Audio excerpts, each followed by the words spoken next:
So they've been telling you to niche down, but they don't tell you how. How do you choose out of all the things that you are? How do you choose this one thing that you're going to talk about over and over and over again and be known for so that you can be that go-to person in that field?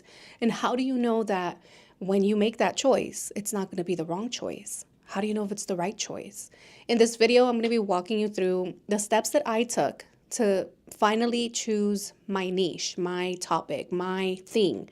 And this is something that helped me 4 years ago finally get monetized on YouTube. And now I brought that same strategy over to TikTok and it worked. I got monetized on TikTok within 2 months and I don't have 5,000 followers. I'm in the TikTok affiliate program with 2,200 something followers. I mean, it's insane. By the time you're done watching this video, you will know what is your niche. What is the thing that you will be known for?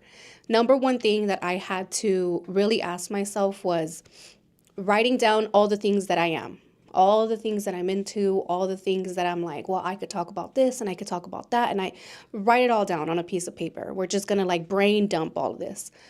Once you have everything on this piece of paper, now you are going to pick out, because look, if no one wants to be real with you, I'll be real with you. At the end of the day, we're not here creating content just to create content. We are trying to get paid for it one way or another, whether it's through brand deals and sponsorships, affiliate marketing, or selling your own courses, selling your own guides, templates. I do live notary workshops, like, live webinars. But in one way, shape, or form, you are trying to get compensated. And we have to think about, well, what is a topic or niche that is high in compensation? Oh, sorry. What is a topic or niche that is high in compensation? It cannot be something that you're going to share about to 1,000 people and what you get in return is like 1 cent per person. Like, you're not going to make a whole lot of money. And I'm saying this because you don't know what you don't know, right? But I've been in this game for years now, and I'm here to tell you, like, Amazon.com, the affiliate program sucks. It doesn't pay you very well. Like, I can generate Amazon thousands upon thousands of dollars in orders, and I will probably get $30 to $40, and it's insane.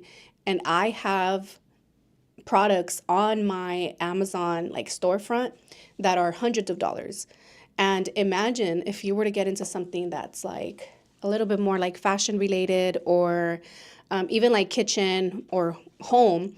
If you do more of the simple things like a blender or Tupperware, it's not going to cost you a whole lot. So you're not going to be getting paid a whole lot. You really have to take this into account. The thing that I'm talking about has to be able to make me money eventually, right? Like, maybe not right away, but we would like that. And if we choose a topic that's very low in compensation, like the items that you're recommending, they're $5, $6, whatever your cut is from that company, if it's like 5%, 10%, it's not going to be a lot of money. So you have to be careful with the topic that I'm going to choose and I'm going to talk about. Is it highly compensated? Can it get me paid in big amounts of money? Or, whatever it is that you're looking for. Maybe you're like, I don't mind selling and getting paid $1 for every person I refer. Well, that's on you.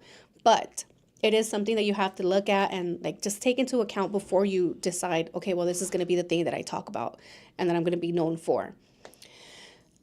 Number 2 would be planning out how, now that you've figured out like which one of these topics is highly compensated, now figure out, pick 3 of them or pick 2 of them, and then map out how these topics will pay you out. So what I did was I started to write down, like, if I was going to decide to do motherhood, right? I had to really niche down in motherhood, not just motherhood, like everything, right? But am I a boy mom? Am I a girl mom? Am I raising twins? Am I raising triplets? Am I raising a child with special needs? Am I not? It's all these smaller things that you look into. Then you have to look into, okay, if I decide to do motherhood and I decide to talk about this, eventually, how does this all tie in and make me money? It has to tie in and make money because the amount of work that you put into content creation, you're not going to get paid out immediately, not always. So, whatever it is that you're doing, that you're talking about, you better be super passionate about it because you may not receive a paycheck for a while. So, once you figured out like, okay, this is going to be the topic, or I'm between these two topics, map out, how would this topic make me money? Could I sell a course? Could I sell guides? Could I sell templates? If I'm more like affiliate marketing, well, what products am I going to be affiliated with and talking about and referring to?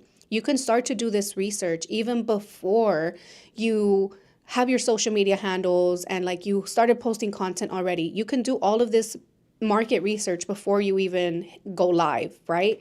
So it's very easy for you to just do a Google search and look at how much certain affiliate programs are paying out. Is it at a 5%? Is it at a 2%? Whatever. I'm here to tell you Amazon's not the best. But everybody shops at Amazon, so I know you're going to end up applying to Amazon anyway. But if you wanted something that has a little bit more of a higher compensation and it has the same things that are on Amazon and then some, try LTK. It's like to know it. I believe they're still under LTK, and if not, you can try Collective Voice, and you can link things from Target, from Walmart, from different places, and you don't necessarily have to be approved for their, content creation, like affiliate marketing programs. Because even for me, once I was monetized on YouTube, I thought, okay, I'm going to start applying for like Target, to be a content creator for them, and a Walmart. I got denied, but I was still able to refer things that I was buying at Target, that I was buying at Walmart through the LTK app and through the Collective Voice app too. So look into this and you can start to see, if they're paying 5% and this is a $45 product, how much am I really making off of it? How many of these would I have to sell in order for me to get enough like affiliate marketing commission? Then you can start to look into like, is there bigger products, right, that you can start to refer? Would you have to purchase the bigger product in order to start referring this? Are you going to be doing like webinars? Are you going to be doing live sessions? Are you going to be doing like one-on-one coaching calls?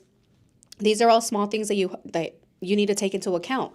Number 3, what you should do is once you have your niche, once you have your money-making game plan, now you can look into the smaller details of things, which is really not a big deal. And people focus on this in the first step, like before they even know what their thing is going to be, their topic, their niche, before they even know how they're going to make money with it. People are already like, well, what is my color scheme? And what are my fonts? And what is my slogan, my handle? They're thinking about all these small details before they even worked out the bigger parts of the game plan. So that's why this is number 3. Once you figured out what your topic is and how you're making money with it, now you can figure out like, okay, how do I want this like personal brand to come off? How do I want this to show up online? And remember, this is a first impression. So whenever you are thinking about colors and fonts and just the aesthetic of things, how you want them to be, think about when someone first sees your personal brand for the very first time. What do you want them to see? What do you want them to feel? Do you want them to be inspired? Do you want them to be like, you have to think about these things. Your brand provokes an emotion, and this emotion is what sets you apart. People watch certain people because they bring them joy, they bring them happiness, they make them laugh, they can teach them something, they're soulful, they know, you go to certain like influencers and content creators for certain emotions. It's not so much like I really like that individual. It's because that individual is bringing something to you. They're funny. They're making you laugh all the time. Or I don't know, they're just whatever it is, lighthearted. And the message that they always have is like, it hits home and it makes you feel good. So when you're thinking about your colors and your fonts and all this and that, think about the emotion that you want to have someone feel when they first come across your brand. Think about that. Now, I'll go ahead and end this video here. And before I let you go, just reminding you one more time, all of this content is free. I will not be selling you courses. Everything is free. All I ask is that you are subscribing, you are commenting, and you are liking. Share this video with someone else that has been dying to be a content creator, to be an influencer, and they don't know where to start. And they think, well, I'll wait till I can buy that course and I know all the step by step. It's not going to happen. It's not going to happen. What you need is the game plan. Then remember, take action. None of this is worth it if there is zero action involved on your end. Doing something is better than nothing. So stop trying to perfect it. Stop trying to, until I have this, until I have that. It's not going to happen. I started with my phone, with an iPhone. That's it. I still record on this iPhone, you guys, and it's cracked. It's cracked out. Like, it's so cracked, but we're working with it. My front screen doesn't really work. When I zoom in, my back screen doesn't really work, but we're making it happen either way. I'm not here like, well, I can't record because da da da da. My other camera stopped working the way that it like used to work. Thank God I had this one as a backup, but it didn't mean that I was going to put an excuse in front of me. No. Content is better than no content, okay? Just remember that. I'll talk to you soon. Bye.